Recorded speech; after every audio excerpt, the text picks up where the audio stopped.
कि निर्मला सीतारमण जी अब नवी बार बजट लेकर आ रही हैं एज एन फाइनेंस मिनिस्टर। उम्मीदें की जाती हैं कि वो इंपोर्ट ड्यूटी को लेकर, टैक्स को लेकर कुछ ना कुछ घोषणा करेंगी। ऐसा होगा तो बाजार को बहुत सी उनसे उम्मीदें होंगी। खैर, फैक्ट एंड फिगर्स की अगर हम बात करें तो 28 तारीख यानी कि आज से बजट सेशन को पार्लियामेंट के अंदर राष्ट्रपति द्वारा संबोधित किया गया। सरकार के काम गिनाए गए, भविष्य की उम्मीदें बताई गई।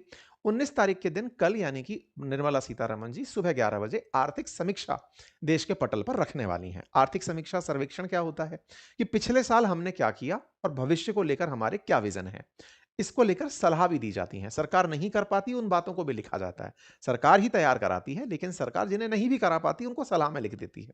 1 फरवरी को आम बजट पेश होगा, उसके बाद में अभिभाषण पर धन्यवाद दिया जाएगा, फिर उस पर चर्चाएं होंगी, विभिन्न मुद्दों पर बहस होंगी और उसके बाद में छुट्टी हो जाएगी।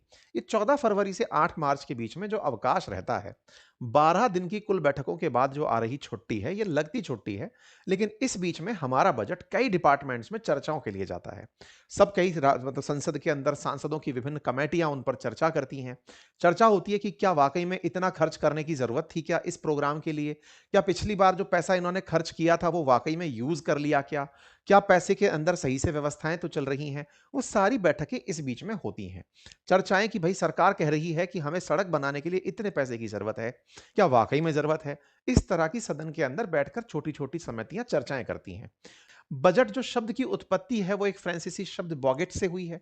इसके अंतर्गत एक बैग की चर्चा की जाती है जो चमड़े का बना बैग है। कहते हैं कि इतिहास में भारत का जैसे पहला बजट 1860 में आया था अंग्रेजों के काल में। बजट को लाने के लिए एक चमड़े के कपड़े में कुछ दस्तावेज, बैग में कुछ दस्तावेज लाए जाते थे, वहां से यह शब्द निकल कर आया। सरकार एक निश्चित अवधि के लिए अपना लेखा जोखा रखकर चलती है और भारत के वित्त मंत्री इसको पेश करते हैं। बजट को लेकर हमने एक पूरी जानकारी ऑलरेडी बनाकर अपनी मतलब कम्युनिटी पोस्ट पर डाल दी है।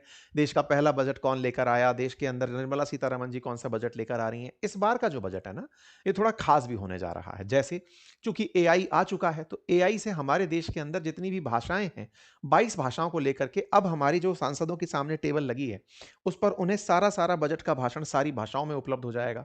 जो भाषाएं बोली जा रही हैं वो ट्रांसलेट होकर के तुरंत एआई से उन्हें उनकी रीजनल भाषा में सुनाई देने लगेंगी। बजट का जो भी सेशन डिस्कशन चल रहा है वो प्रसारित जब होगा, ये आर्टिफिशियल इंटेलिजेंस के माध्यम से क्षेत्रीय भाषाओं के आधार पर जो 22 हमारी भाषाएं हैं, उन भाषाओं के अंदर हमारा संचार हो जाएगा तो सब सुन पाएंगे। सरकार इन चीजों में इस बजट से नवाचार कर रही है प्रस्तुतिकरण के लिए। सरकार कई तरह के बजट ला सकती है। बजट कह सकती है कि भाई संतुलित बजट है, ना आमदनी ना खर्चा, बराबर सा सब चल रहा है। आमदनी खर्चा संतुलित है। असंतुलित में खर्चा ज्यादा आमदनी कम दिखा दे, सरप्लस में आमदनी अधिक खर्च कहीं ज्यादा दिखा दे, ज्यादा ही घाटा दिखा दे तो डेफिसिट बजट। तो बजट इस प्रकार से सरकार के द्वारा लाने का प्रयास किया जाता है। भारत के संविधान में चूंकि आर्टिकल 112 में एनुअल फाइनेंशियल स्टेटमेंट लिखा है, यहां पर बजट शब्द का इस्तेमाल नहीं किया गया, इसलिए पढ़ने लिखने वाले विद्यार्थियों को यह जानकारी दी जाती है। चूंकि ये सारा कंटेंट आप देख रहे हैं, अगर आप ये चाहते हैं कि आप इसमें से लिखे हुए जो इंपॉर्टेंट फैक्ट्स हैं इन्हें पढ़ें, तो हम अपनी वेबसाइट्स पर इन्हें अपलोड कर देंगे। अंकित इंस्पायर इंडिया अपनी पाठशाला, आप वहां से जाकर इन्हें देख भी सकते हैं। बजट लाते क्यों हैं भाई? ऑब्वियसली बेसिक सी बात है, देश को चलाने के लिए। ये बिल्कुल वो वाली बात है कि आप कमाते हैं लेकिन आपको खर्च करना नहीं आता, आप खर्चते हैं, कमाना नहीं आता। तो देश को एक इकोनॉमिक डिसिप्लिन देने के लिए बजट लाना जरूरी है। बजट लाने के लिए आर्थिक विकास का पूरा खांचा तैयार होता है कि हम इतना खर्च करेंगे, इतना कमाएंगे। आप कहेंगे सर कोई अनफोर्सीन सिचुएशन आ गई जैसे कोरोना, तो उसके लिए आकस्मिक बजट का भी प्रावधान रखा जाता है हमारे बजट के अंदर। तो ये बहुत बेसिक बातें हैं कि हम क्यों बजट लाते हैं, मतलब ये पूछने वाली बातें नहीं होती हैं। इकोनॉमिक सर्वे की अगर हम बात करें तो इसका इतिहास है। इकोनॉमिक सर्वे सामान्यतः बजट से कुछ दिन पहले ही ले आया जाता है। पहले बजट के साथ आया करता था, उसके बाद इसको बदल दिया गया। 1965 से इसे बजट से अलग करके पेश किया जा रहा है। इसका उद्देश्य क्या है कि भाई पिछली बार जो हम बजट लाए थे उसमें हमने क्या क्या अचीव किया, अचीवमेंट कहिए या सरकार की नीतियों की व्याख्या कहिए कि सर यहां पर खर्चे हुए थे। ये वैसी वाली बात है कि आपने घर का पैसा खर्च तो किया, लेकिन एक अनुभव भी आपने प्राप्त किया कि हाँ यार यहां यहां चैलेंजेस आए थे, है ना? तो उनकी रिपोर्टिंग आप इकोनॉमिक सर्वे के अंदर करते चलते हैं। आप बताते हैं कि अगर हम इसी तरह चलते रहे तो हम कहां कहां चुनौतियां पाएंगे और कहां हम अपॉर्चुनिटी पाएंगे। ये सब इकोनॉमिक सर्वे का हिस्सा होता है। सवाल है बजट कैसे कैसे पेश होता है, कितने पदों में होता है? तो सबसे पहला कदम होता है बजट की प्लानिंग का। प्लानिंग कौन करते हैं? विभिन्न विभाग करते हैं। आपको लगता है बजट अभी 1 फरवरी को आ रहा है, सरकार तो पहले 7-8 महीने पहले से ही काम शुरू कर देती है। भारत सरकार की जो फाइनेंस मिनिस्ट्री है, इकोनॉमिक डिपार्टमेंट है, वो पहले से मिनिस्ट्री ऑफ फाइनेंस के अंदर डिपार्टमेंट ऑफ इकोनॉमिक अफेयर्स ये सारे काम शुरू कर चुका होता है। प नीति आयोग से प्लानिंग पूछता है, बताओ हमको विकसित भारत बनाना है, तो हम किस दिशा में कितना बजट रखें? 6-7 महीने पहले से ही काम शुरू हो जाते हैं। इसके बाद में फिर मीटिंग्स चल रही होती हैं। भले ही 1 फरवरी हमें तारीख पता हो, तैयारियाँ बहुत पहले से हो रही हैं। उसमें प्रॉपर बजटरी मीटिंग्स होती हैं। कई तरह के इसके अंदर अलग-अलग सोर्सेज़ रेवेन्यू तय किए जाते हैं। कमाएँगे कहाँ से, खर्च कहाँ करेंगे, हमारे बजट के अंदर कितनी बजट रखी जाए फाइनली, बजट प्रपोज़ल से देश पर कहीं भार तो नहीं पड़ जाएगा, घाटा तो नहीं हो जाएगा, हमें बोरोइंग्स तो नहीं करनी पड़ जाएँगी, हम कहीं महँगाई तो नहीं बढ़ा देंगे, कहीं हम दुनिया के सामने इम्पोर्टर तो बनकर नहीं रह जाएँगे। सारी बातें फाइनेंस के अंदर चर्चा के अंदर एक प्रॉपर डिपार्टमेंट है जो इस तरह की काम करता है। यहाँ से आगे की जानकारी में निर्मला सीतारमण जी ऑलरेडी हलवा सेरेमनी में एंट्री कर गई हैं। अब ये क्या है? कुछ चीज़ें ऐसी होती हैं जैसे एक डिपार्टमेंट को पता है, उसको नहीं पता है। फाइनेंस में भी कई डिपार्टमेंट हैं, उन्हें नहीं पता है। सबके फ़ोन रखवा लिए जाएँगे क्योंकि पता है ना जैसे ही सरकार कोई अनाउंसमेंट करेगी, स्टॉक मार्केट में कोई व्यक्ति केवल नज़र लगा के बैठा है कि सरकार बस ये कह दे कि इतना टैक्स कम किया गया है इस उत्पाद पे। वो अगर पहले से ये जानकारी रखता हो तो भर-भर के स्टॉक परचेज़ करके बैठ जाए।